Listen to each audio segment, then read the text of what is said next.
صل الله من هو العزيز الحكيم يا ربي صل على من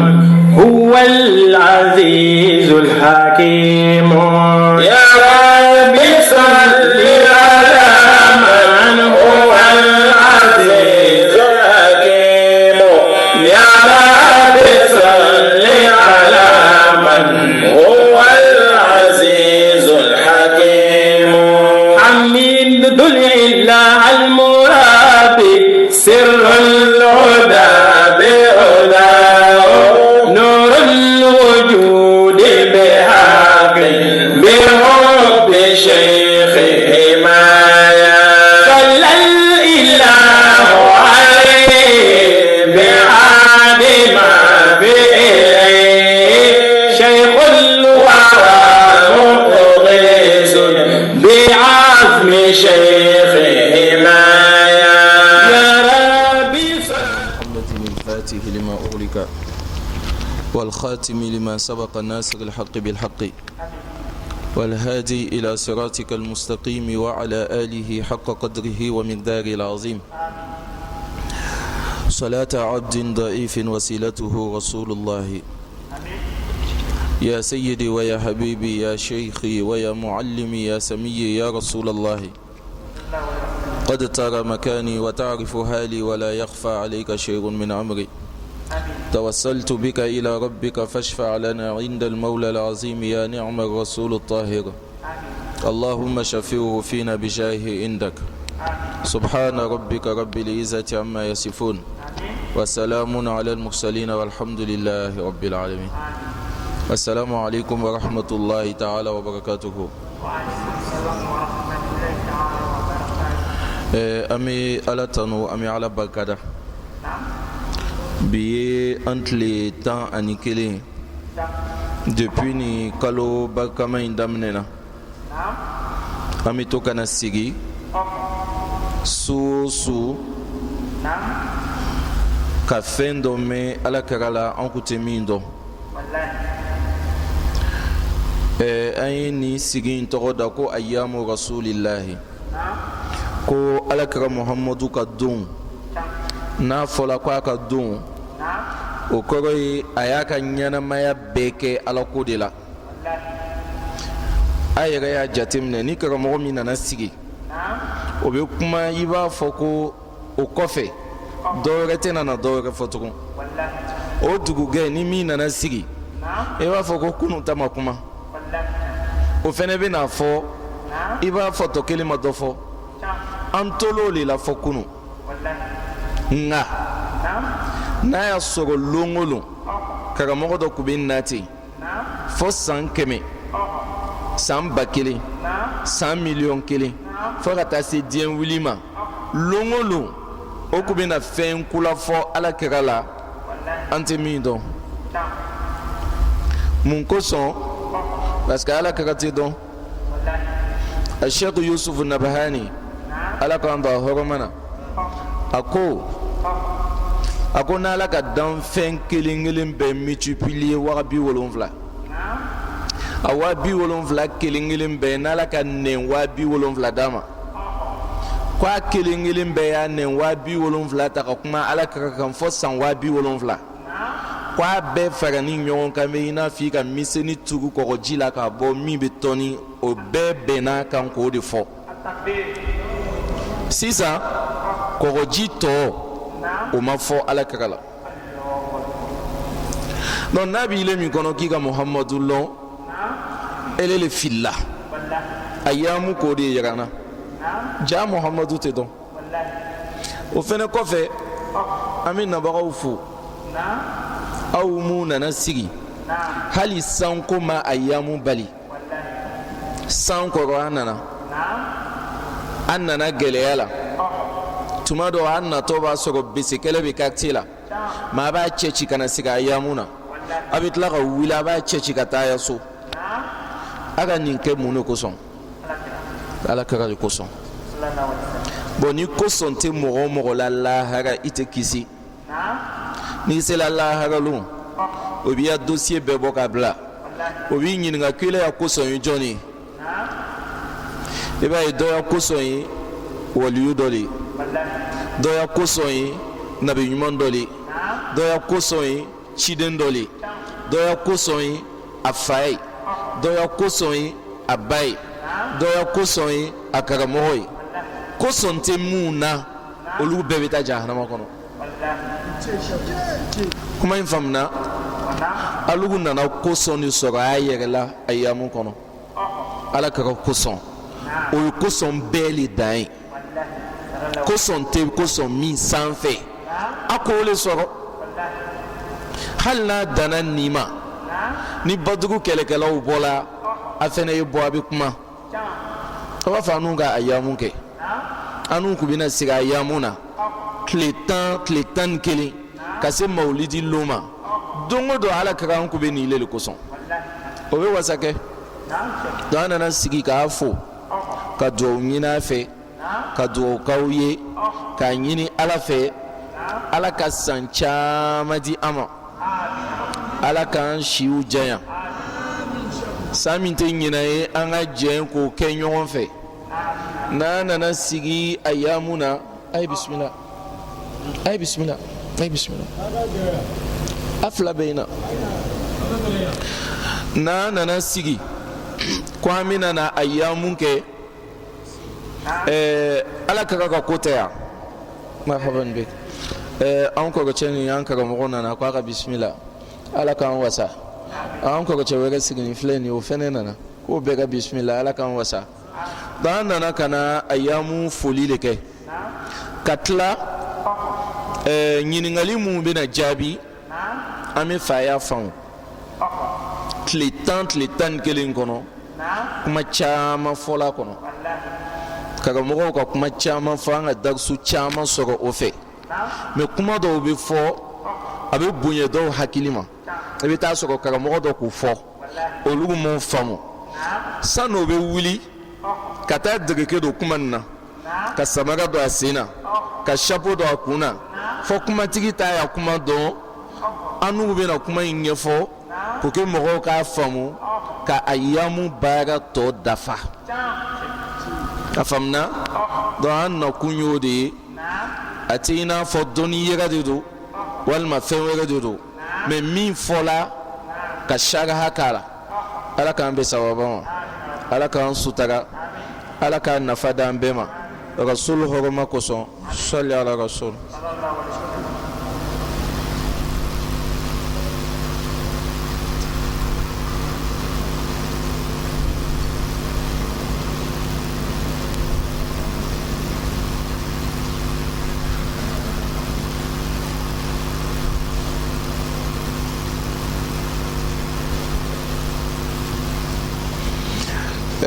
ala k'an bɛ sababa ma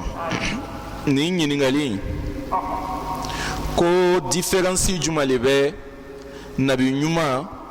ani ciden ni ɲɔgɔn cɛ ayiwa différence min b'a ni ɲɔgɔn cɛ kullu mursalin nabiyyun wa laysa kullu nabiyyin mursalan nabi ɲuman bɛɛ c'est à dire ciden bɛɛ ye nabi ɲuman mais nabi ɲuman bɛɛ tɛ ciden différence min bɛ nabi ɲumanya ni cidenya ni ɲɔgɔn cɛ n'a fɔra ko karisa ye nabi ɲuman ye a y'a nabi ɲumanya bɛnni bɛ a kelen de ma kuma faamuna ale ya nabi ɲumanya o y'a kelen de ta ye a bɛ ala bato n'a ye a bɛ ala dɔn n'a ye a bɛ mɔgɔw dɛmɛ n'a ye a bɛ ala ko baara kɛ n'a ye maintenant n'a fɔra ko ciden nabi ɲumanya b'a bolo mais a bɛ tila ci dɔ bɛ fɔ a ye a bɛ taa ci min fɔ mɔgɔw ye o de ye ciden ye donc nabi ɲuman ye 100 ani 224 ciden ye 300 ani 13 ale ka bila yan ko 113 o tɛ 300 ani 13 o de ye cidenw ye sisan a ko ko alakira muhammadu alayka wa alika salatu wassalam ko tarika sira la anw bɛ se ka mun de fɔ alakira ma tarika sira la anw tɛ kuma jan fɔ alakira ma tarika sira la an b'a fɔ dɔrɔn n ko ala ye danfɛn kelen min dan n'a ma don o de ye alakira muhamadu ye kuma in faamuna n delila k'o fɔ an ɲɛna yan baro la n ko mɔgɔ dɔ bɛ dɔgɔtɔrɔya sɔrɔ sira la mɛ a tɛ alakira dɔn mɔgɔ dɔ bɛ taa kalan kɛ diɲɛ université baw bɛɛ la ka alakira ya histoire bɛɛ kalan ka ban mɛ n'i ko a ma ko jɔn de ye muhamadu ye a t'a dɔn mun na parce que a ma min alakira la n'i ma min ale la i tɛ se k'a dɔn o kosɔn imam ali karamallahu wajha don dɔ o ka imam ali ɲininka k'a ye alakira ɲɛda fɔ k'a ɲɛda bɛ cogo di imam ali ko wallahi ko ma adraktu wajhahu qat a ko n ye ɲɛnamaya bɛɛ kɔnɔ ma se ka muhamadu ɲɛda filɛ k'a lasa siɲɛ kelen imam ali a ko taaratan anzuru ilayhi wa taaratan tamna'uni haybatuhu a ko waati dɔ la n bɛ muhamadu ye n bɛ se k'a filɛ dɔɔni ni n bɔra kɛnɛma ni n tilala ka don a tɛ kunna n ye ɲɛ yɛlɛ ka muhamadu filɛ a bɛ kɛ n kɔnɔ ko ni k'a filɛ n bɛ yɛlɛn sisan mun kosɔn n'a ka muhamadu ye sisan n'a bɔra kɛnɛma n'a donna a bɛna sɔrɔ muhamadu bun abdillahi tɛ tugun nka a bɛna sɔrɔ muhamadu abdullahi de don ale tɛ se ka filɛ muso min ni alakira tɛmɛtɔ jigila fɛ umu ma'abadi fɔ jinɛw tagala kuma lase madina maka o y'a sɔrɔ u bɛ muhamadu yɔrɔ ɲinina i b'a dɔn jinɛw le taala fɔ o ko jazallahu rabbul arshi khayra jazaihi rafiqayn hala khimata ummi ma'badin huma nazala bil birri wartahala bihi wa qad aflaha man amsa rafiqa muhammadin o ummu ma'badi waati min na a cɛ ko k'a ye alakira fɔ a ka muhamadu dekiri k'a fɔ fɔ ka taa ban o ka a ɲininka o ko mun kosɔn ele n'i ya musoya sela ka alakira dancogo fɔ maa ya sahabaw ma se ka fɔ muso nin ko k'o ka nɔgɔ ko cɛ tɛ se ka cɛ mankutu a ka faamu ni cɛ cɛɲana cogo cogo n'i bɛ fɛ k'a fɔ ko a cɛ ka ɲi cogo di muso dɔ ɲininka n'i k'a cɛ ɲɔgɔn ɲininka ale bɛna fɔ a kɔni ka fisa a t'o fɔ wa parce que a cɛ ɲɔgɔn don ni muso cɛɲana cogo cogo n'i k'a muso ɲɔgɔn ɲininka a bɛna dɔ de fɔ mɛ a tɛ se k'a fɔ a b'a fɔ ko a kɔni k'a ka fisa dɔɔni ko mais est ce que naturel yɛrɛ de don a kɔni bɛna fɛn dɔ fɔ donc umu ma'abadi ko k'ale ye muso de ye o de kosɔn ale sela ka rasulu mankutu donc anw tɛ muhamadu dɔn tarika dunkew mɔgɔ mɔgɔ mina ala dɔn na o si tɛ muhamadu dɔn kuma in faamuna a kana k'a kɔnɔ ko muhamadu bɛ dɔn tarika mɔgɔw de fɛ muhamadu tɛ dɔn olu de fɛ parce que olu bɛ min dɔn a la o tɛ ku adamadenw hakili la a tɛ ku dusukun na ala k'an bɛ sababa ma a ko mun kosɔn an bɛ mawulidi kɛ bon i b'a ye mɔgɔ bɛ civiliser ɲininkali dɔw jaabi ma ne hakili la an ɲɛ yɛlɛla ten sa an bɛ ɲini ka civiliser mawulidi ko kɛlɛ ma a misali bɛ i n'a fɔ kunu débat ba kun bɛ yen dugukolo bɛ munumunu k'a fɔ dugukolo bɛ bouger a bɛ tourner mɔgɔ fɔlɔ min k'a fɔ a da la o ka faga o bɛ nana faga don min na ko a ye n faga mais dugukolo kɔni bɛ munumunu o ka faga bi est ce que débat b'o kuma na tugun wa c'est dépassé a faamuna donc kunu degeke kun bɛ boli mawulidi bɛ daga mawulidi tɛ daga a y'a minɛ a sen ma a y'a minɛ a kun ma a ɲɛ yɛlɛla o ma ten sa minnu yɛrɛ ko k'a tɛ daga olu yɛrɛ ko k'a bɛ daga ko mais k'an b'a kɛla cogo min na k'a tɛ kɛ ten de dɔɔni dɔɔni tɛ yan ayiwa ɲinan maka yɛrɛ ma fɔ k'a bɛ daga ko an y'a kɛ wa bɛɛ le donna a la o n'a ma kɛ ten wa ka fa n'a la ka zikira ka tɛ tiɲɛ fɔ mawulidi ko yen nɔ ala le ko Muhammadu ma k'i tɔgɔ ni ala de b'a bɔ diɲɛ bɛɛ b'a dɔn k'i bɛ yen n'o ma kɛ bɛɛ ne tɛ ala ye a ka kuma in faamu a ka layidu de ta ye wa rafa'ana laka zikrak min y'i tɔgɔ bɔ i ko bɛ na fɔ ni mawulidi sera jɔn de tɛ kuma kan min b'a fɛ olu bɛ kutuba yɛlɛ k'a bɛ daga mun t'a fɛ olu bɛ kutuba yɛlɛ k'a tɛ daga laɲini ye min ye an bɛɛ bɛ cɛ kelen de tɔgɔ fɔ la a tɔgɔ bɔra a tɔgɔ ma bɔ wa o mankan de b'a nɔfɛ i m'a ye hali sisan tubabuw donna système min na ni ɲinɛkɛliw kɔ dɔɔnin walima ni min ka journal tɛ marché la a bɛ sin dɔgɔ ka dessin dɔ ta ten ko Muhamadu dessin de n'o kɛra diɲɛ bɛɛ b'a lɔn k'ale bɛ yen a banna o n k'o de fɔ an ɲɛna n ko karikati min bɔra Charlie ko la Allemagne dɔrɔn ils ont vendu 3 millions d'exemplaires en une semaine depuis diɲɛ daminɛna o ya journal ma deli k'o ɲɔgɔn kɛ journal wɛrɛ ma deli k'o ɲɔgɔn kɛ parce que n'i ka kunkolo o kunkolo bilala ni Muhamadu tɔgɔ t'a kan i tɛ se ka 3 millions feere o y'a juguw ye a b'o sɔnna ka sɔrɔ o b'a kɛlɛ la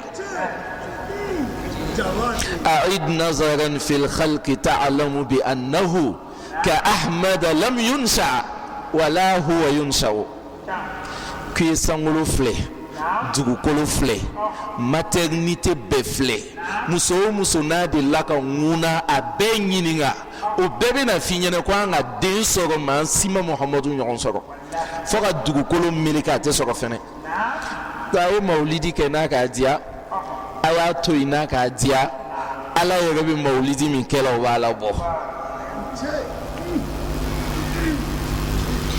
hali bi mawulidi ko kuma le bɛ yen ko dalilu jumɛn bɛ yen kuranɛ kɔnɔ ani hadisa kɔnɔ ko mawulidi bɛ daga kuma la sugunya bolo ma bida kumakan bida a bɛ fɔ waati jumɛn la sariya la ko bida n bɛna hadisa nin kɔrɔ f'i ɲɛna i b'a faamu a fɔra ko kullu muhdasatin bida wa kullu bid'atin dalala wa kullu dalalatin fi nari an ko dugusi dɛ ala an fɛ sababa ma sisan an bɛna hadisa nin kɔrɔ fɔ ni hadisa wɛrɛ rasul ko ale ka wali ka salatu wasalam an bɛ Aisha ya hadisa la kalini a ko man amila amalan laysa alayhi amruna fahuwa rad a ko ni mɔgɔ o mɔgɔ ka ko dɔ kɛ an ya yamariya tɛ min kan k'i y'a kɛ an b'o fɛn tɔgɔ kɔsegin i ma o kɔrɔ ye min ye o man amila amalan laysa alayhi amrun shar'i qur'ani wa amrun sunni fahuwa rad n'i ka ko o ko kɛ n'an taara kuranɛ dayɛlɛ ka taa filɛ an ma taa dalilu foyi sɔrɔ kuranɛ kɔnɔ i ya baara ni min bɛ taga an ma taa dalilu foyi sɔrɔ hadisa kɔnɔ i ya baara ni min bɛ taga o tuma a bɔla sariya hukumu kɔnɔ a ka n faamu wa sisan mawulidi o n'i taara kuranɛ kɔnɔ i bɛna taa ye k'a fɔ wajibi bɛ daga o tɛ n'i taara kuranɛ kɔnɔ i bɛna taa ye k'a fɔ ka nabi ɲumanw ni cidenw ya kisa fɔ o bɛ daga parce que kuranɛ bɛɛ y'o ye n'i taara kuranɛ kɔnɔ i bɛna taa ye ka mɔgɔw hakili jigin ala ya nɛɛma kɔ ka ala barikala a ya nɛɛma na o fɛnɛ bɛ daga donc mawulidi kaida n'an k'a don nin kɔnɔ an b'a ye k'a fɔ ja kuranɛ yɛrɛ le ye mawulidi ye kuma kɛra kelen kuma filanan sariya la o b'a fɔ fɛn dɔ ma ko alwajibat fɛn min ye wajibi ye i kan ka kɛ a bɛ fɔ dɔ fɛnɛ ma ko almuharramat fɛn min n'i k'a kɛ i bɛ don jahanama kɔnɔ sariya kaida bɛɛ bɛ sigi ni fila de kan min kan ka kɛ n'i m'o kɛ i tɛ kisi mais n'i k'a kɛ i bɛ kisi min man kan ka kɛ n'i k'o kɛ i bɛ don tasuma kɔnɔ mais n'i m'a kɛ i bɛ kisi olu fila ni ɲɔgɔn cɛ a bɛ fɔ dɔ ma sisan ko nawafilul khair aw tatawwu c'est-à-dire ka fɛn dɔ b'i yɛrɛ la min tɛ wajibi ye mais haramu tɛ mais bagaji bɛ sɔrɔ a la donc ne b'a f'i ɲɛna n ko Alakira yɛrɛ tile la n ko Alakira ya sahabaw ka fɛn kɛ Alakira m'o yamariya ko ye min kɛ parce que olu ko ka nawafilu faamu. Anas bin Maliki ko taga filɛ i ya Riyadu Salihin na i bɛ n'a ye lanzara seli ni fitiri seli o hukumu kɔnɔ. Anas bin Maliki ko a ko an n'u kun bɛ lɔ ko fila seli misiri kɔnɔ sani fitiri bɛ seli ko tellement bɛɛ kun b'a seli ko fa kun bɛ k'i kɔnɔ ko fitiri sela. Sahabacɛ dɔ ka Anas bin Maliki ɲininka Alakira ya baarakɛden a ko est ce que Alakira le k'a yamariya ko a y'a kɛ wa a nana ni kalimatu amri est ce que Rasul le k'a yamariya ko a y'a kɛ wa wallahi a ko hadisa na sɛbɛn nɔ a bɛɛ ya Riyadu Salihin na b'a la a ko Rasul ma yamariya ko an y'a kɛ ma k'an ye an m'a kɛla a m'an bali a faamuna olu ko gɛlɛya dɛ wahyu ma tigɛ fɔlɔ seli farida lori dila a ma o alu bɛ taa fɛn dɔ bɔ a yɛrɛ la k'a kɛ o Rasul ma yamariya ko a y'a kɛ tellement a bɛɛ donna a la k'a ye a b'a kɛ la a ma fa a y'a dabila olu ko ye lɔnnikɛlaw le ye Rasul b'a dɔn n ka farida fɔ ninnu ɲɛna mais nin ye nafilaw le ye alimami dɔ fana kun bɛ Alakira tile la Alakira ye alimami ye ale yɛrɛ ye alimami ye Rasul b'a ya seli kɛ ale fana b'a ta kɛ mais n'ale ka ikhlasu kalan n'a ka ikra kalan a bɛ kul wallahu la kan ka sɔrɔ ka taa ruku la n'a ka wanazi'ati kalan a bɛ kul wallahu la kan ka sɔrɔ ka taa ruku la o kan taa n'a ye Alakira fɛ ko an ma nin seli cogo ye Muhamadu la an m'a ye sahaba kɔrɔba si la munna ale b'o bɔ a yɛrɛ la k'a kɛ o nana se Rasul fɛ Rasul k'i seli cogo nin ye seli cogo kula lo munna i bɛ nin kɛ Rasul tile la a ko Rasul ma ko kul wallahu yɛrɛ le ka di ne ye Rasul ko a ma ko hubbuka laha adkhalaka aljanna a ko i ya kul wallahu kanu k'i don aljinɛ kɔnɔ ka ban a ma f'i bɛna don dɛ c'est à dire cɛ ya seli cogo modèle Rasul ma min f'a ya sahaba ɲɛnɛ mɔgɔ si m'a y'a la Rasul le b'a aljinɛ kɔnɔ don dɔ ni bɛɛ ye cɛ le k'o bɔ a yɛrɛ la k'o kɛ mais Rasul ko a bɛ don aljinɛ kɔnɔ kuma nin faamuna donc sisan olu bonda kɛ mawlidi b'olu kɔnɔ ne ka Alakira kanu n'a ya bangeli san kunbɛ sela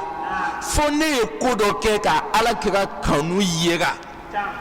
o tɛ wajibi kɔnɔ o tɛ haramu kɔnɔ donc n'i ye lɔnnikɛla i tɛ bida fɔ o yɔrɔ la kuma nin faamuna lɔnni tɛ bida fɔ o yɔrɔ la olu ye nawafilu le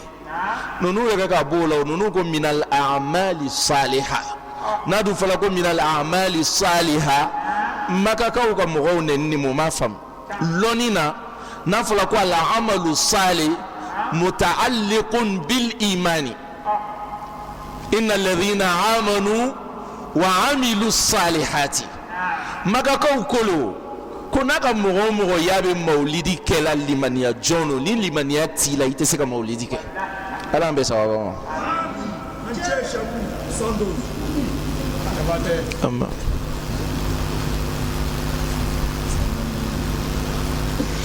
dɔ ko yan ko nafa jumɛn de bɛ Alakira kanu na nafa kelen de bɛ Alakira kanu na Rasul ko alayka wa alayka salatu wassalam a ko mɔgɔ si tɛ don aljana kɔnɔ mɔgɔ si tɛ don aljana kɔnɔ f'i ka limaniya jɔn ye o gbɛnni no o tɛ ma tilala ka fɔ o ko la yu'minu ahadukum mɔgɔ si tɛ se ka kɛ limaniya jɔn ye hatta akuna ahabba ilayhi min nafsihi wa waladihi wa walidihi wa nasi ajma'in a ko mɔgɔ si tɛ se ka kɛ limaniya jɔn ye foyi t'a sɔrɔ ni Muhamadu ka di ye ka tɛmɛ i yɛrɛ kan n ka di ye ka tɛmɛ i den kan n ka di ye ka tɛmɛ i ba n'i fa kan n ka di ye ka tɛmɛ danfɛn bɛɛ lajɛlen kan o le ye alijinɛdenw condition ye mɔgɔ caman tɛna don dɛ ni ni ne aljina don ko ni ce mo chama tena zo makuma damne ni ko son ya mo mi kela tinke ale ko son ala bi jama chama de ale la bi donoye sai na umar ko ala kama ko ne bi fe akiben fe katemiya nan folo kan wa ko kiben fe katemi de kan wa ko ko mais est-ce kiben fe katemiya ga kan ko kama so ma folo san doni abu muhammadu wallahi nabi fe katemiya ga kan adengo ko mu ko so iko fo akonga ye muhammadu kan na famiye ne remu nyonye nyege kanyeima katemiya ga kan akon ne kala silamaya ali sababu nala ya falama ali sababu nimbola jobato la ali sababu la harani sunal bina dunya ali sababu ni mena do aljina kono ali sababu wajibin ye kafe katemiya ga ako fo rasul ka fla ko al'ana tamma imanuka ya umar ko umar sisan ya liman ya dafala to muhammadu kanun na fami bala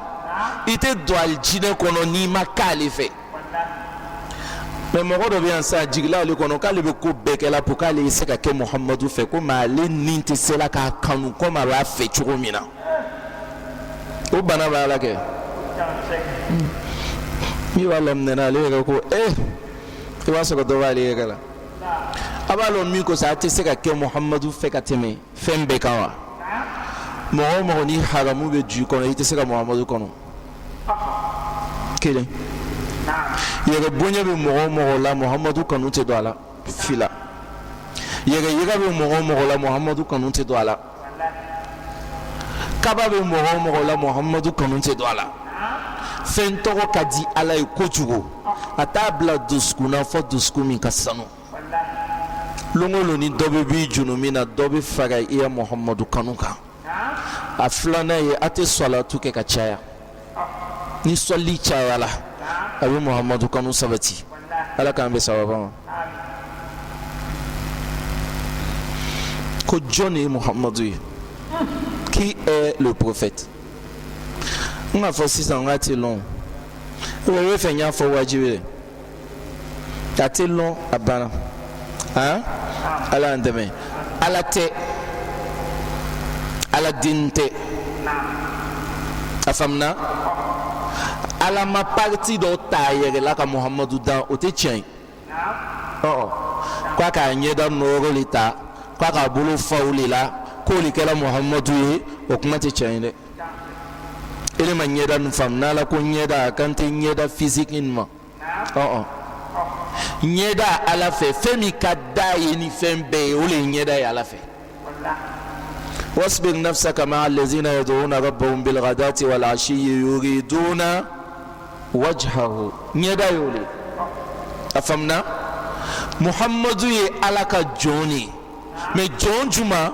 ala follow la ka femida ama fo ngala bolonye follow ode Muhammadu John mino akadi ala ina la ka jombe abe ala lona la ka jombe ala ba ale de feni be ale fenebe ala de feni be ma famna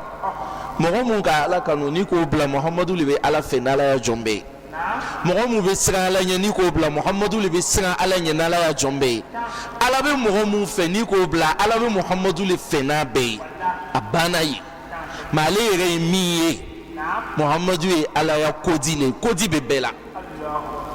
kodi ta ya telephone una atala shema tala wa ngobala ala ya shema le Muhammadu ye aya kodi le Muhammadu ye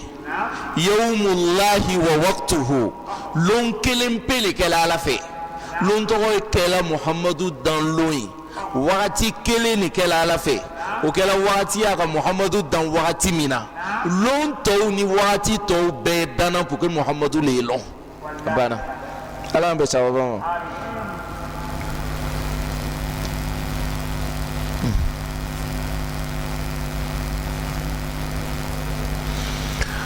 doko yankali ka meko salatul fati kabe ben korana shen keme woro ma walma shen wa woro bon akilla an kube ayamu ne kono mais kuma in a fɔla a sɛbɛla mama fam a fɔla a sɛbɛla mama fam Cheikh Tijani radiyallahu ta'ala anhu kuma laɲini k'u ye min ye hadisa caman bɛ yen hadisa mun b'o ɲɔgɔn fɔ kuma laɲini k'u ye mun ye kuranna kalanna caman bɛ yen kuranna b'a danga a faamuna sisan mɔgɔ min n'ale kan ka kuranna kalan siɲɛ 600 a 600 kelen-kelen bɛɛ la kuranna bɛ n'a danga o tigi ya salatu siɲɛ 1 o le ka fisa ma wa kuranna kalanni siɲɛ 6,000,000 le ka fisa ma a y'a jaabi salatu tɛ ya kuma laɲini filɛ nin ye laɲini min bɛ kuma nin kɔnɔ o ye nin de mais alugu tagala ta ka kɛ min ye o tɛ a ti n'a fɔ ko Cheikh Tijani ka salatul fatihi ta ka bila yan ka kuranna ta ka bila yan ka comparaison k'o ni ɲɔgɔn cɛ mais a ka kuranna kalanna ni salatu kalanna a ka comparaison kɛ olu le ni ɲɔgɔn cɛ ele min nana lɔ n'i le ka kan ka choix kɛ kuranna ni salatu la a k'i le jogo le filɛ k'i ya martaba filɛ ka kuma ele ma se kuranna kalan ma ele ye na salatu kɛ mais hadisa dɔw bɛ yen rasuli yɛrɛ b'a fɔ ale ka wa ali ka salatu wa salam ko subhanallahi walhamdulillahi wa la ilaha illallah wa allahu akbar a ka mun fɔ a la a ko tamla'ul mizan a ko a bɛ mizanu fa a siɲɛ kelen ni k'a fɔ a tilala to a ko wa subhanallahi walhamdulillahi tamla'ani aw tamla ma bayna samawati wal ard a ko n'i ka subhanallahi walhamdulillahi siɲɛ kelen fɔ k'i ya seli i ya sun i ya heji jugulamɔgɔw bɛɛ ya seli o ya sun a n'o ya heji mɛlɛkɛw bɛɛ ya alabato ko n'i k'a bɛɛ fara ɲɔgɔn kan ko subhanallahi walhamdulillahi k'a ka gbili n'a bɛɛ ye o hadisa gbɛn no alu k'o kalan mais mun kosɔn rasulu bɛ n'an bila seli banbali la ka tila k'a fɔ k'an ye subhanallahi walhamdulillahi siɲɛ 2 fɔ k'a b'a bɛɛ bin martaba de don kuma nin faamuna ele ya subhanallahi tɛ anu ta tɛ mais mɔgɔ min n'ale b'a fɔ la ko subhanallahi ale b'a harifu kelen-kelen bɛɛ poids lɔ ale ta siɲɛ 1 bɛ mizanu fa kuma ninnu y'o le ye ala k'an bɛ sababa ma mais n bɛ nin fɔ Tijani denw fɛnɛ ɲɛna hali mun bɛ tarika la a ye sabali tarika débat a y'a éviter Sheikh ninnu ya kuma bɛɛ tɛ se k'a kɔrɔ fɔ mɔgɔw ɲɛna n'alu taala kuma mɛn n'a fɛnɛ ko k'a b'a walawala ka sɔrɔ alu yɛrɛ walawala nin tɛ a bɛna gɛlɛya an bɛ sababa ma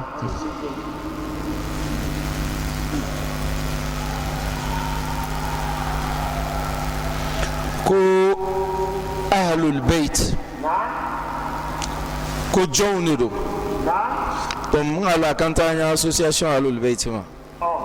ahlul bait ye ala kira somɔgɔw le a faamuna rasul mɔgɔ mun bɔla rasul la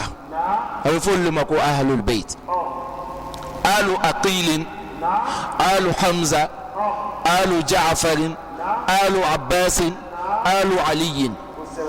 a bɛ fɔ ninnu de ma ko ahlul bait mɔgɔ mun bɔla ninnu na sisan imam ali karramallahu wajha ale bɔnnaw ne tɔgɔ ye ko haidara ma faamuna mun bɔla ali ni fatima na olu le ye haidaraw ye da a bɛ taa sirifuw ye sirifuw lo mais haidaraw tɛ mais hasan ni huseinu bɔnnaw olu le ye haidara ye parce que haidara ye imam ali de tɔgɔ ye kuma nin faamuna munna o tɔgɔ lala imam ali la waati min na a ba n'o ye fatima waati min na k'a yɛrɛ sɔrɔ imam ali la a k'a tɔgɔ la ko asad jara a ka tɔgɔ la ten mais waati min na abu talibi nana a nana sɔrɔ den bangela a ka imam ali ba ɲininka a ko i ka tɔgɔ d'a ma ka ban wa ko k'i ka tɔgɔ jumɛn d'a ma a ko n y'a tɔgɔ da n fa la asad ko parce que den in bɛ filɛli kɛ la i b'a fɔ jara don fɛnɛ y'a tɔgɔ da ten Abu Talib siranna o tɔgɔ ɲɛ ale ko bɔ ko Aliyu fara kan ja Aliyu o bɛ Asadu tɔ banbali kɛ kuma faamuna donc tɔgɔ in nana ten mais Rasul k'a fɔ a ma siɲɛ kelen Rasul k'a fɔ a ma lon juma Khandaki don don min o ka dingɛ tigɛ o lon tɔgɔ fɛn min tun bɛ silamɛw k'a dɔn a kun man ɲi dɛ o ka dingɛba de tigɛ k'o lamini dingɛ belebele mɔgɔ kun tɛ se ka sago a kunna cɛ min ka baro ka diɲɛ in kɛ Amr ibn Abdul Wuddi cɛ in kun man ɲi dɛ a y'a kafiriya juguya kun sela degré dɔ la ni muso den bɛ kasi a b'a fɔ a den ma ko Amr bɛ nana dɛ n'a ko Amr bɛ nana den bɛ jɛ tellement a man ɲi ale kelen de sela k'a y'a so ta a lontɔ ka so kɛ ka dingɛ pan ka taa Alakira n'a ya mɔgɔw nɔfɛ o y'a sɔrɔ silamɛ jamaba sigilen don a cɛfarin bɛɛ dafalen don a nana lɔ k'o neni k'a da sago bɛɛ fɔ o ma ko cɛ t'a lugu la wa mɔgɔ si ma kuma a ko a b'a kɔ don ka taa Imam Ali wulila Rasul k'a minɛ k'a sama ka jigin duguma a ko innahu Amr a ko i t'a lɔn ko Amr lɔ wa Imam Ali ka Rasul fila ko wa ana Ali ale ye Amr ye ko ne ye Ali le ye Muhamadu ka taala nɔfɛ Amr k'i kɔ minnu ka Ali filɛ a ko Ali ma kile ye jɔn ye a ko ne ye Ali le a ɲɛ b'a la a man jan maa tɔw bɛ duguma a ka filɛ a ko ele ye jɔn den de ye a ko Abu Talib a k'i ma lɔn ko Muhamadu man ɲi k'a sɔnna k'i lele bila ka na k'i na kuma ne fɛ k'a ka lɔ i tɛ n dɔn de ko taa Ali ko a man bila ka na o kama dɛ ko arsaluni li annani aqalluhum sha'ana wa anta la tastahiqu ahadan minhum k'a ka ne bila ka na parce que ne le y'o bɛɛ la mɔgɔ fitinin ye mais il est valeur ma se ninnu kɛlɛli ma o kosɔn ne nana cɛ dimina quoi a ka Ali fila ko Ali ma ko ne n'i fa k'u ka di ko taga ne tɛna s'i ma Ali ko Amr ma o a ko depuis ne fɛnɛ ka Muhamadu lɔn a ma deli ka n ci ko n nana fɔ ko ci ma se ka ɲɛnabɔ donc ko fila le i bɛ kɔ segin i bɛ taa fɔ Muhamadu n'a ya sahabaw ɲɛna ko a ye yafa n ma ko n t'a ɲɔgɔn kɛ tugun Amr ko n bɛ sa n t'o fɔ a ko bon k'i bɛ tuubi kɛlɛ tɛ yen Amr ko n'i ma tuubi ko mun bɛ kɛ ko n bɛna don jahanama kɔnɔ ko n don sisan parce que n t'o fɛnɛ kɛ Ali ko bon Amr ne bɛ yɔrɔ min na Muhamadu dusu kasi n nɔ a dusu kasi man di ne ye fɛn kelen min bɛ se k'a nisɔndiya sisan o le y'i le kunkolo ye fɔ n t'o d'a ma kumana suguɲɛ bolo ma Amr y'a so a bɛ so min kan Ali jamana min kɛ so siranna so segila n'a kɔ ye Amr dimina Amr fɛ sisan so segila n'ale le o digila la Amr wulila k'a y'a bamuru ta k'a ka bɔ a ko a bɛ jigin Imam Ali ko k'a kana jigin k'a ye to sanfɛ k'ale bɛ to duguma k'o ye kɛlɛ kɛ mais Ali ko Rasul ma ko ni fagakɔ wulila n'o tununa kɔnɔ ko Rasul ye dugawu kɛ ko mais ko a kana siran ko dɔ bɛna bɔ a kɔnɔ so bɛ girinna n'Amr ye a n'Ali sela ɲɔgɔn ma a girinna ka la Ali ka Amr ni so tali ka wuli sanfɛ k'a pɛgɛ duguma Amr ka muru bɔ a k'a ya so fila ka so sen fila k'a kari ni muru ye o digila Ali la tugun o nana ɲami ɲɔgɔn na a ma diya dɛ parce que Amr kun bɛ kɛlɛ lɔn kɛlɛ nana gan ka fɔgɔkɔ wuli fo tununa kɔnɔ sani dɔɔni o ɲɛ bɛ Imam Ali natɔ la Amr kunkolo b'a gama ka joli bɛ bɔnna ka bɔ a la ne nana di Rasul ma anana bila waati min na rasul ka minɛ o loni a ka yugu a b'a minɛ a b'a yugu a b'a yira sahabaw la a b'a fɔ hadha ali hadha haidara a ko nin ye ali ye nin ye jaga de y'an fɛ yan o tɔgɔ in bɔla yen rasul ka wele a la o lon donc ale bɔnnaw a bɛ fɔ olu ma ko haidara donc ahlul bayt o y'a la kɛra ya somɔgɔw le ye minnu ya sunɔgɔ ka fisa n'u ya su alabato ye o kuma nin man di mɔgɔ caman ye dɛ mais tiɲɛ ni sigifuru la ka sunɔgɔ a bɛ komi ili b'a alabato la munna a bɛ komi i b'a alabato la ele ye alabato bɛ tɔw bɛ na fɔ ko allahumma salli ala sayyidina muhammadin wa ala alihi ale sunɔgɔtɔ bɛ alihi la o alihi tile somɔgɔ ye o ye muhammadu somɔgɔ le min bɛ sunɔgɔ la na ale b'a pourcentage sɔrɔ a la a y'a sunɔgɔ ka fisa ni ɲɛyɛlɛ ye ala k'an bɛ sababa ma.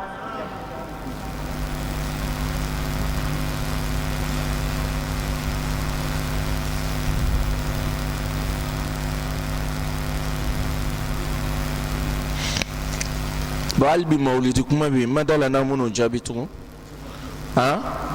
ko ka dalilu di hali bi mawulidi la kɔrɔna na n ka ala k'o jaabi faamu sisan sisan a bɛ to ka jaabi min d'a tigiw ma o n'o ka ye dalilu di min b'a yira kɔrɔna na ko mawulidi bɛ daga a y'a fɔ ko a tiɲɛ na an ma dalilu sɔrɔ min b'a yira k'a bɛ daga kɔrɔna na maa fana ye sabali a ye dalilu d'a ma kɔrɔna na min b'a yira ko n'i ka kɛ i bɛ don jahanama kɔnɔ a faamuna n'an ko dalilu sɔrɔ an b'a dabila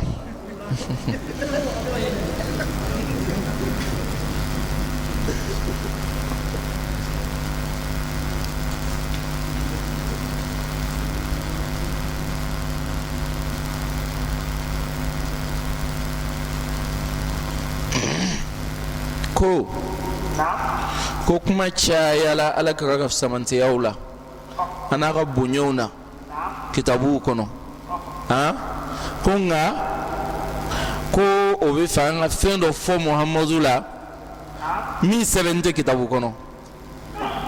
wa u tɛ jigin ne kan o n ka min kalan n b'o de fɔ n dun ka min kalan o sɛbɛn no ma in faamuna n'an ko ye nabi ɲuman ye walima ciden ye cidenya ni nabi ɲumanya danna muhamadu la wayu dun tɛ jigin nugu kan n'u bɛ fɛn fɔ cogo di min sɛbɛn tɛ o ye kalo kan de ye o bon ni ele bɛ batinu de kɔ batinu fɛnɛ tɛ yen batinu tɛ a ye batinu ko kuma dabila ka to k'i ɲɛ bisi ka sankolo filɛ ko batinu n k'a ye kasifu la o tɛ tiɲɛ ye dɛ ni k'i ɲɛ tugu sisan hali bɛɛ bɛ kɛ batinu ye parce que ɲɛ tugu ni ɲɛ t'a si la ni ka ɲɛ yɛlɛ a bɛɛ kɛla zahiru ye o kɔni tɛ sɛbɛ ko ye a tɛ ten a y'a ɲɛ yɛlɛ o a ye kɛnɛ kan ta ɲɛnabɔ fɔlɔ a ye batinu ko to yen.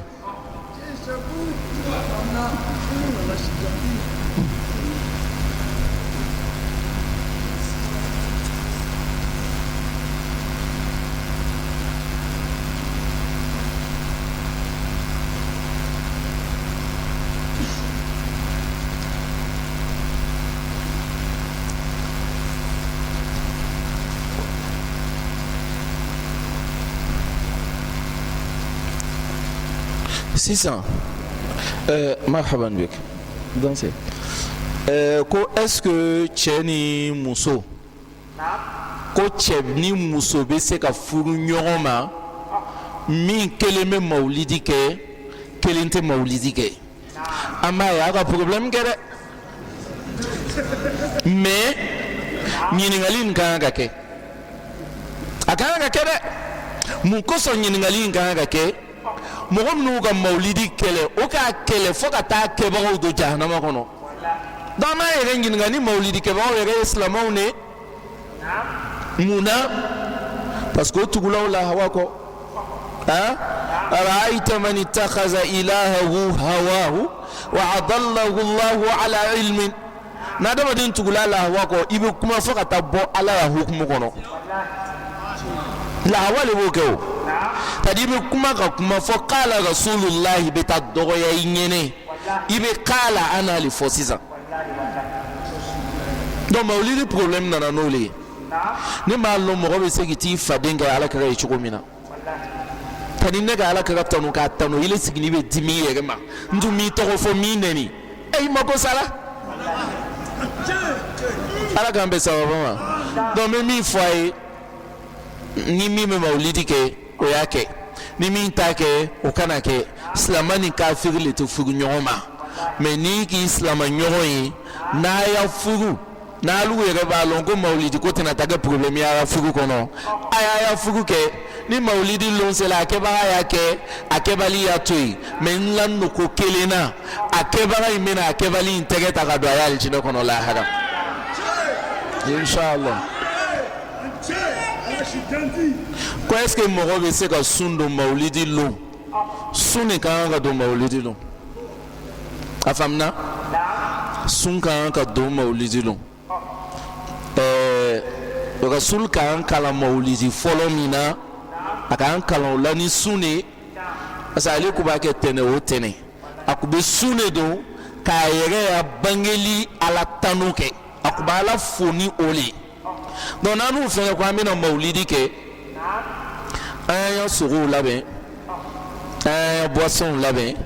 aya sun do ame sun tigenai ame su shinyana ke katle ke suna jango nyina yere mawlidi spécial yere kawako ba 2016 amena fama ga nyoy mawlidi flakela kono fla katla tugu wala farna la ka zikraka ala yega ku tefe nyina mawlidi jate nyagamiyama ala ka ala mine ka kalo farafin kalo anatu wabu kalo ka bedda mine nyoron fe katla ka kabako jumakala kalo be munu minke wati do be ke kalo be sugunye dugukolo la kosobe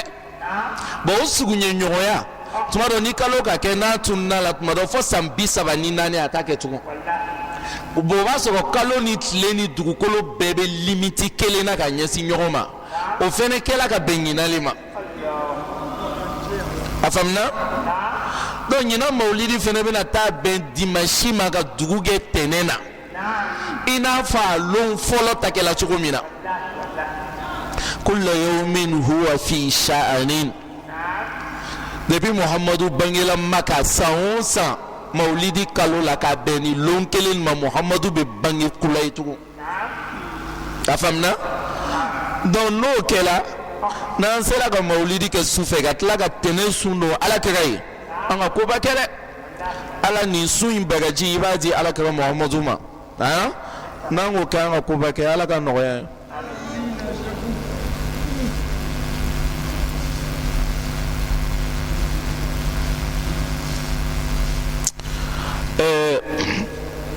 ko nami salli kala kami to ka foko alayka wa alika salatu wassalam ha ne kelen ta fo abeba fo slama beba fo ha arabukan yelema drono niko alayhi salatu wassalam o ko be kisini nema be alema alemitea ateyani me kisini nema be alema ko na dungwa ma ko wa'lamu anna fiikum rasulallahi ko ya dongo muhammadu te yan fe ma ba chema na du man chema ni me na salli ke mogomi bi nyekoro ite alayhi fo ibe alayka lefo alwe tahiyya kalanti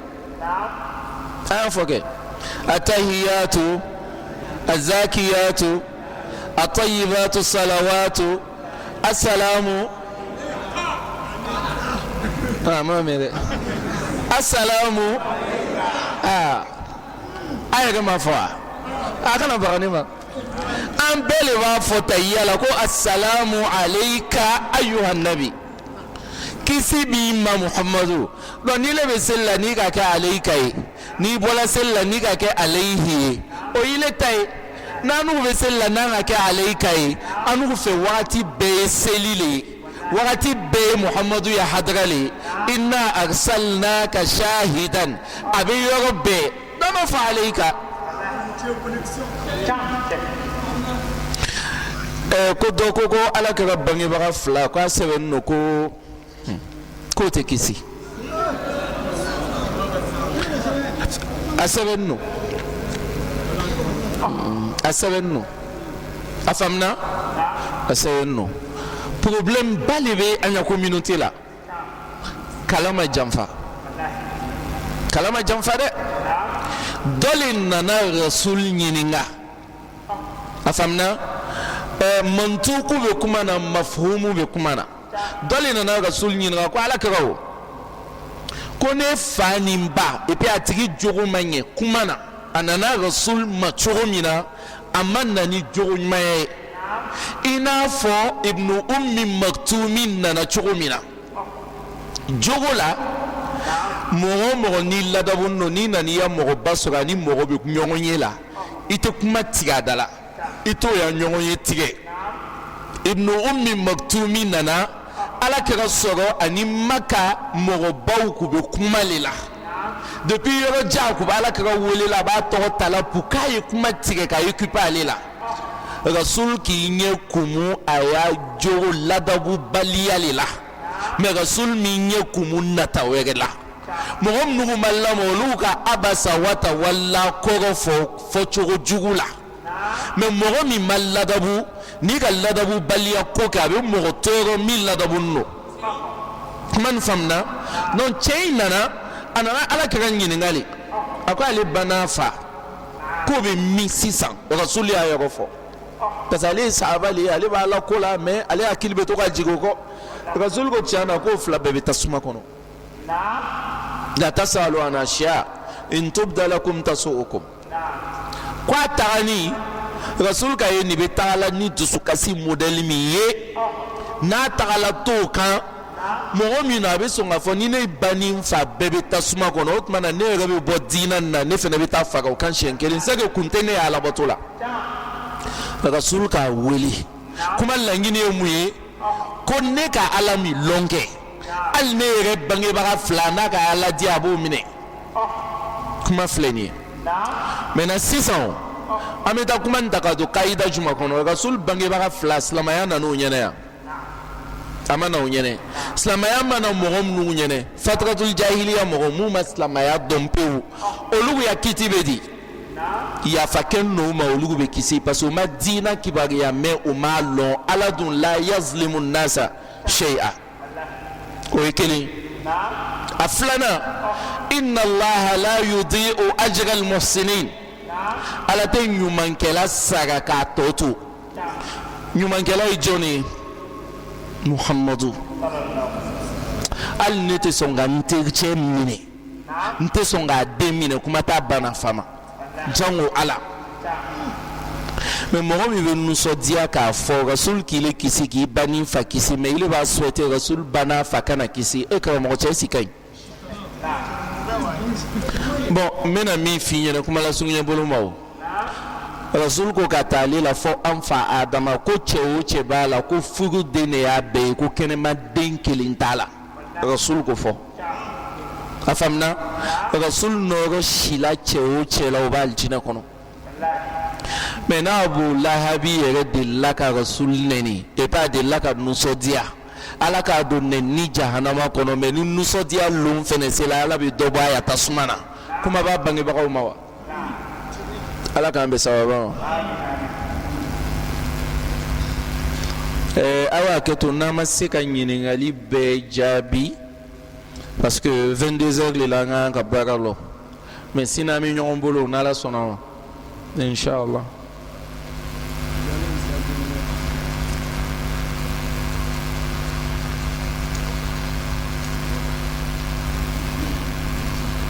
ko jino aleni melekao kolu ya ko bina ke chogo di wati mina na adama do ndo na aljine kono iba ni tigi ga aljine ka adama do ne tayde ha iba la aljine imia aljine planetile so John ta aljine mais planète il est aljine ça dit dugukolo te planète ya kalo te planète ya on y aura milliards kemele be sans fait il y a plus de 100 milliards de planètes c'est baya qu'on a la fait ma planète ou bela fitini ole anya kalo dugukolo na nyoro wi bon aljine planète ima bi scientifique ou a développé ko planète do be ko a degré chaleur degré be 400 degrés c'est-à-dire ni téléphone ya la nous fait que c'est 45 mais ante kulanda la au lugu degré be fo 400 on va dire que scientifique ou ya recherche ta la bo feno kan o ko me do chaleur degré quoi be des milliers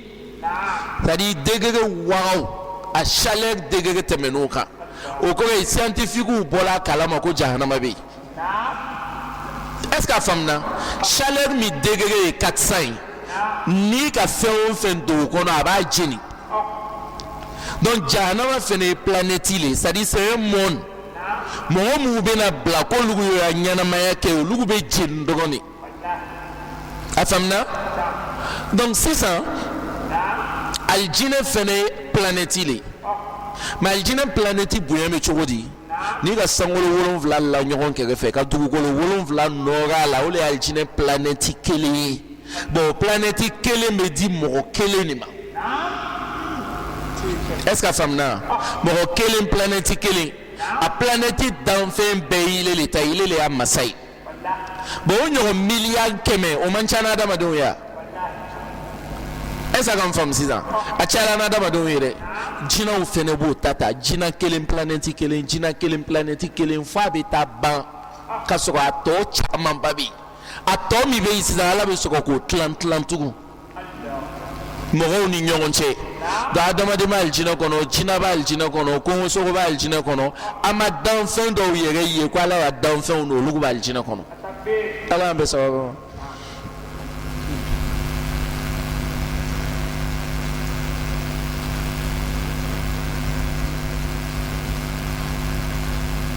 e ko fola ko rasul ka bagon faga ka aya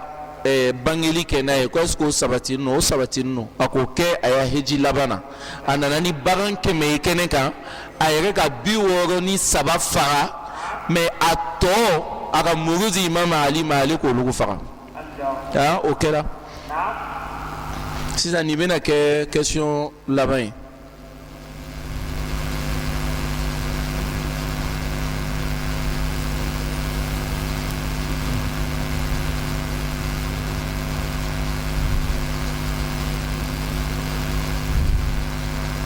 bon ni tigito sigo mais aka mo bali sigo la no Cheikh Tidiane radiyallahu ta'ala no ame fe ka mi fo sigo kela o nyene ni lala ni snorola ni sigo la isigo lali ni willa ijija ya la batuma kon me kene kana te sigo kono ta famna don ni ki chese ga tege ba do ga jala mu sigo kama ni kene kanta na lumina biya limania cheni ay sigo to yo ay chama faka sebeka mo be sigo ke ibe sigo ameni le be sigo doloni min sigin no na le te sigo parce que tanta ale bolo ka la ka suno ale tede ala bona ubi bona umaga ale matan so ka sigo malika take kene kane ayanya yele ala be sawaba ala wasa ala kan sutaka ala kana labla rasul hogama ko son salli ala rasul angu bina kuma labani folie ani ala kira kanu yegali tu sabu maulidi kono depuis ayamun daminena wati be ni wajidu kara unana abe foko a an fa jibril an fa karsa an fa karsa an kara moko karsa ko ye wuli ka kadoji wajidu kalama ale ga wula be kadoji ayaba ba envelope ya ba do wagde ba kono abu fenedi atiki fene be tanai anya mona indodi fene ma utala base lombe ibadi utala o agana na fobi o ya yere ngani ai ango mungu ba di la lombe ngo bia me na envelope do yere ma k'o fo k'o barikada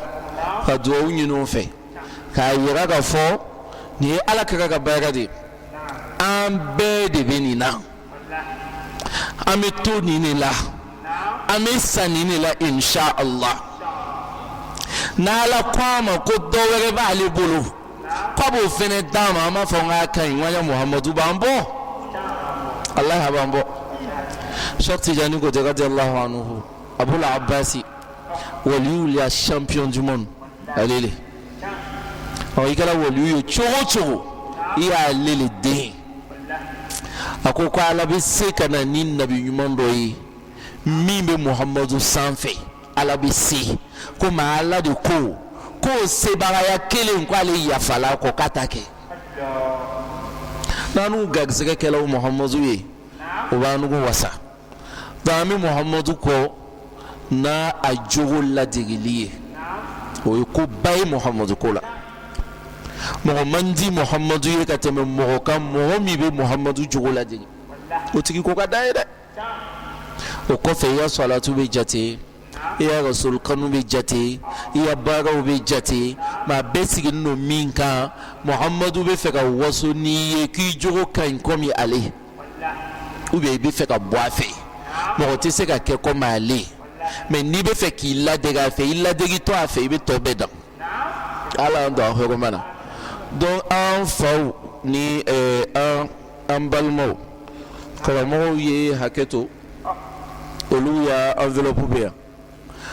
an tɛna o tɔgɔ fɔ min kɔrɔ la an t'o fɔ mais an bɛna parce que sisan an bɛ lamɛnna yɔrɔ bɛɛ ne yɛrɛ ɲinɛna le n ka enveloppe ko kuma fɔ min kɔrɔ la ni nana tɔgɔ fɛnɛ fɔ tugun n'o taara a tigi kunbɛn a bɛna gɛlɛya dɔɔni donc an bɛ min kɔrɔ di an ka karamɔgɔ cɛ ma Ibrahim Zakir ala bɛ bɛɛ sɔn a sɔn cogo la ala kana ale fɛnɛ sɔn nɛn la nɛn bɛ ala kɛ ka tɔnɔ o ye koba ye ala fɛnɛ k'ale sɔn olu la donc an b'a d'a ma o kɔnɔna na an bɛna enveloppe d'a tigiw ma k'o fo k'o barikala o ka baaraba mun kɛ ka alul beyti fɛnɛ fo ka alul beyti fo o bɛ baara min na i b'a dɔn depuis wulumantɔ n'i bɛ baara kelen in na f'i bɛ nana tagama degi i b'a la f'i bɛ ɲini ka lɔ i sen kan i b'a la a tɛ fɔ o baara tɔgɔ ma ko bi karisa bɛ se tagama na o de kosɔn a ka nin kɛ depuis a bɛ wuluma na la a b'a kɛ la donc an b'a ɲini alul beyti ala y'o bɔ sen na ka gamandow ma o ye pan n'a ye yarabi ala ka kɛ ala kɛra kosɔn o bɛ baara min na ala k'an n'o dɛmɛ ala k'an n'o dɛmɛ ala k'an n'o dɛmɛ yarabi a bɛ bɔ yɔrɔ min ala k'a barika ala k'a jidi o bɛ ala ko min na ala k'o saga kɛ ala ni ala kɛra ye misiri in fana ala k'a sabati an lamɛnbagaw kɔ kan an ka fɔ o la n ko fɔ ka i kɔfɛ an bɛ bɛɛ lajɛlen fo a yamu na kuma o kuma fɔla la ala k'a kelen kelen bɛɛ kɛ nɔgɔ ye ka don an dusukun na an baw an b'o bɛɛ lajɛlen fo an balimaw n'an teriw n'an kanuɲɔgɔnw n'an karamɔgɔw ani wajulikɛla min o min tɛmɛna a yamu tabali kan yarabi ala ka ɲinandiya bɛɛ la ala k'an n'a bɛɛ wasa ala k'an n'a bɛɛ sutaga salli ala rasul n'an tilala an bɛna dugawu kɛ inshallah.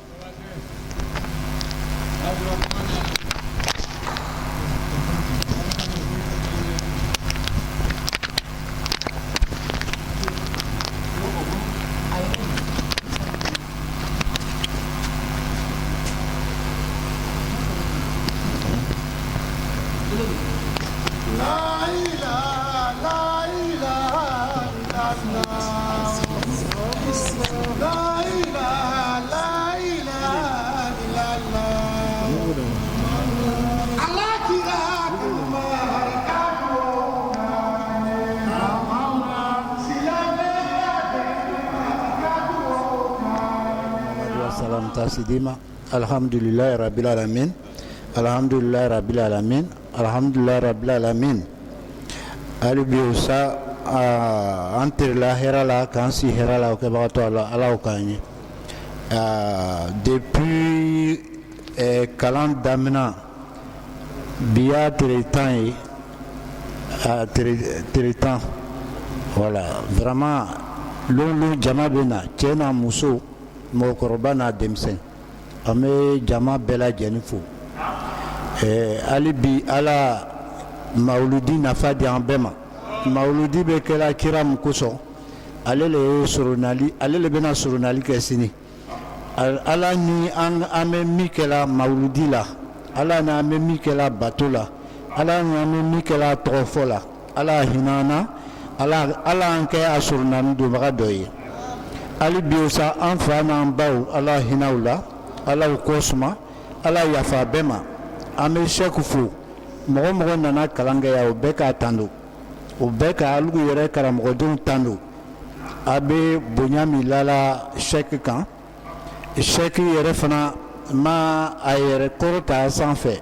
mɔgɔ ma jiginni don bɛɛ b'a lɔ bonya ma o bonya nafa ala di an bɛɛ lajɛlen ma ala an bɛɛ bɔ a nu ma hali bi a ye denmisɛnnin ye ala mɔgɔkɔrɔba si di a ma lɔnni mɔgɔ tɛ ban la hali bi ala y'a lɔnni jidi a ka majigi min kɛ a karamɔgɔcɛ n'a worobagaw ye ala nafa di a ma lɔnni na ala an bɛɛ bɔ a ka lɔnni ninnu ma duniya ani kiyama parce que a bɛ min fɔ la n'i y'a sara ta n'a diyala ala ye i ni kira bɛ bɛn ni kira bɛnna n'a diyala ala ye kira bɛ surunani k'i ye an b'o de laɲini fɛ o de kosɔn an bɛ gbarala la hali bi ala an bɛɛ lajɛlen sara a sɔrɔla karamɔgɔdenw bɛɛ lajɛlen na komi ni wajulu kɛla lon an karamɔgɔ ko ka nin d'i ma k'a d'i ma ala kama kira kama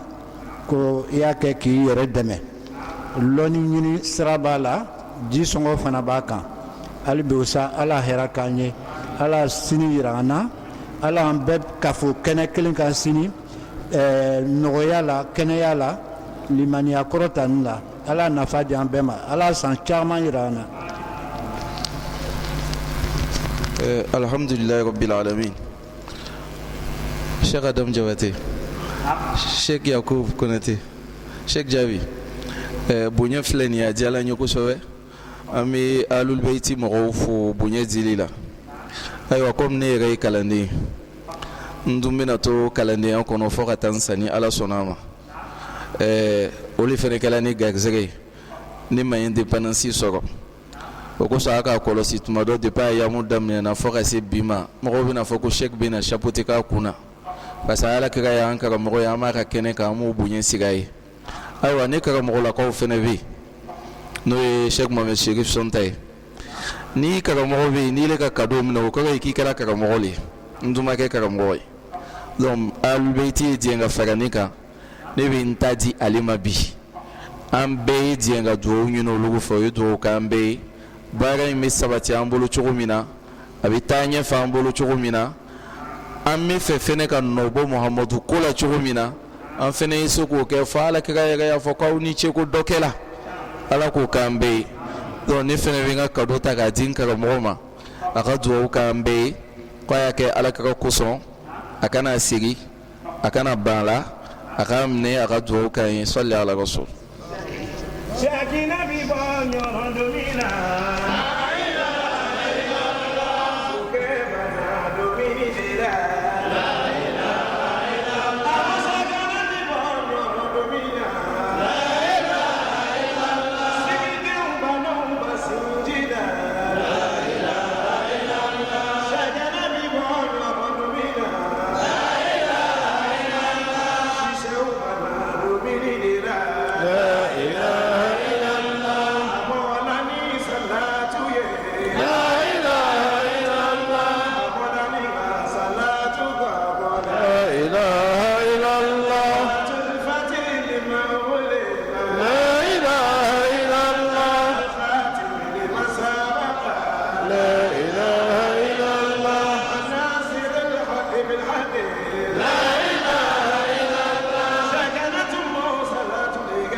اللهم صل على محمد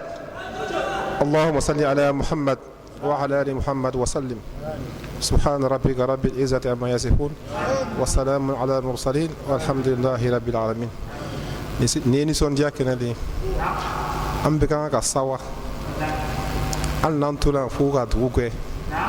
أكادي بي يكون سيني دور بي مني بيتكلم شيخ أكمل فو أدم يبقى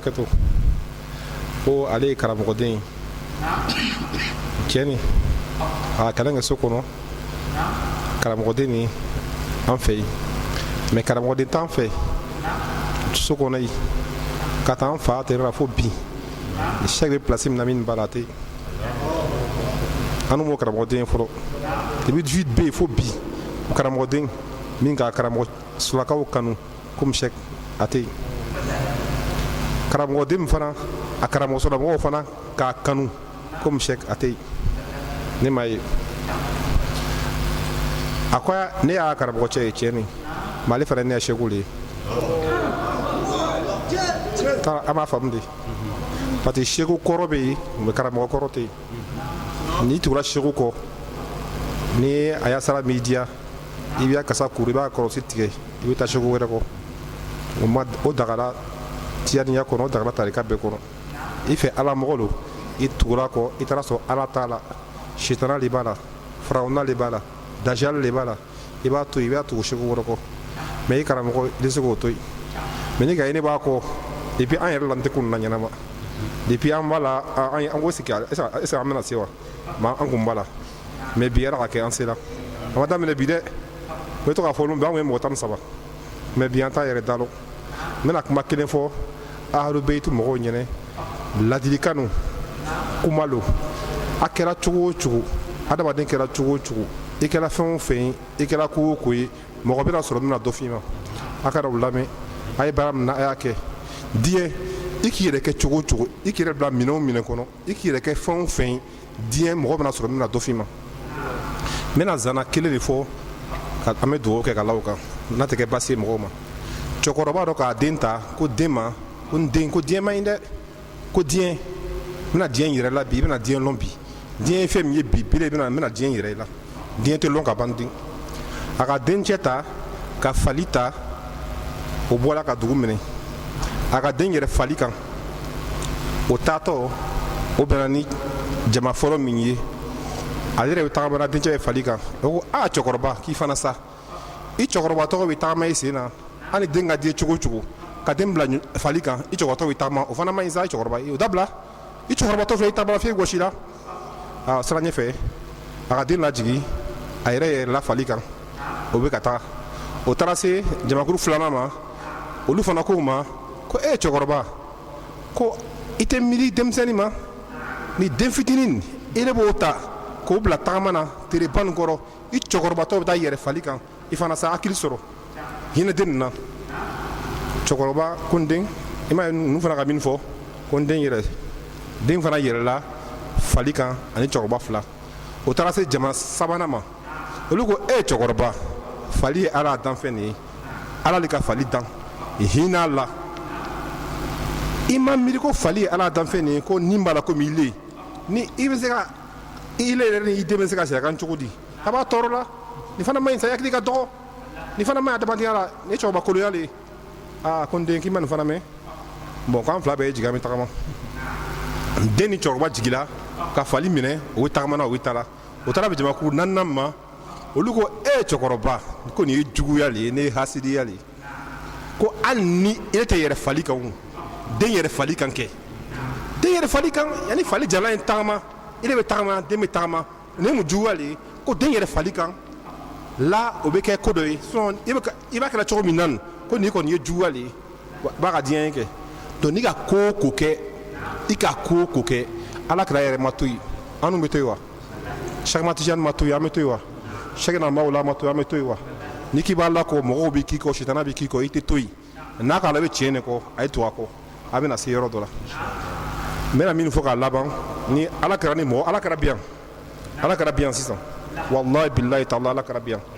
mais ni ala kɛra an ka karamɔgɔ k'a fɔ n ye min Cheikh Sonta ye ko Maka ale tun bɛ alikaba kɔnɔ ko ani kira taara baro la u ka ɲɔgɔn bilasira ni dɔnkili dɔ ye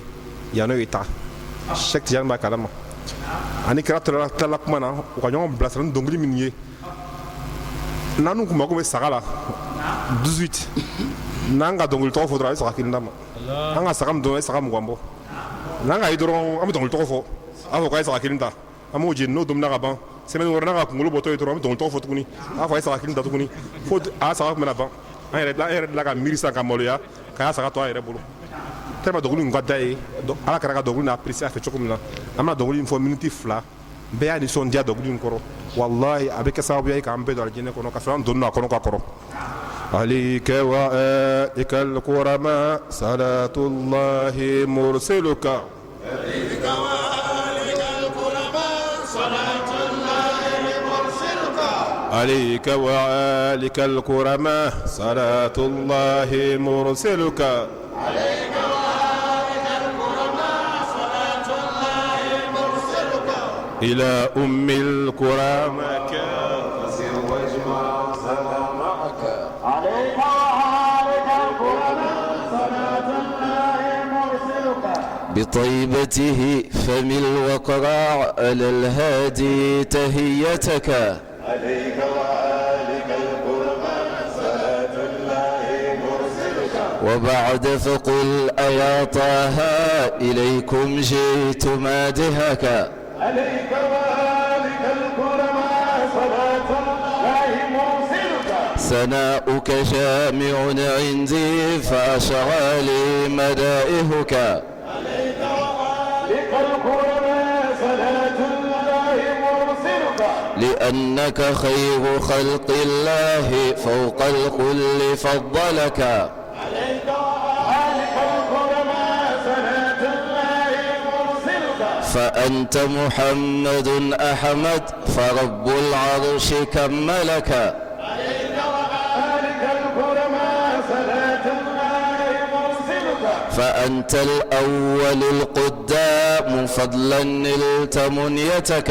عليك وآلك الكرماء صلاة الله مرسلك عليك وآلك الكرماء صلاة الله مرسلك إلى أم الكرمك فسر واجمع سنا معك عليك وآلك الكرماء صلاة الله مرسلك إلى أم الكرمك فسر واجمع سنا معك صلى الله عليه وسلم